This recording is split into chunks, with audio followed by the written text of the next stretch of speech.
The funeral of the late Archbishop will take place on New Year's Day from 10 a.m. at the church he led for so many years.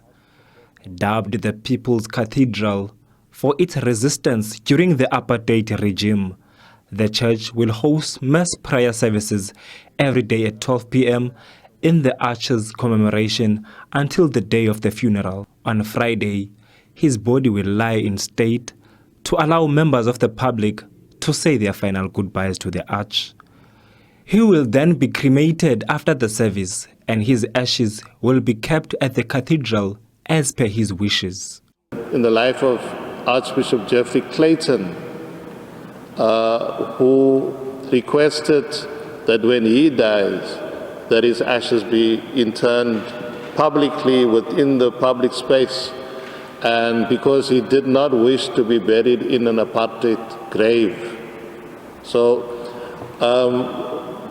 in the time when the frailty of Madiba was taking place, I hesitantly asked Emeritus or the Arch where he would see himself being buried, and he spoke about various things. And then I showed him the Geoffrey Clayton option.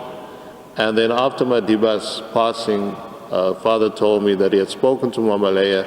And so in the vicinity of the high altar behind us, that is a designated spot for the Arch.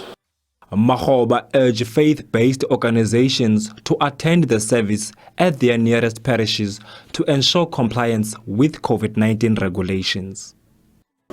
This is very important, especially for the church community. Please attend services in your local communities and parishes. Our list of possible attendees at the funeral run to 400 or 500 names and more than 100 clergy. But COVID regulations restrict attendance at funerals to a maximum of 100. Makgoba also had an opportunity to visit the Arch on Christmas Day on the eve of his passing. He says the Arch remained optimistic until the end.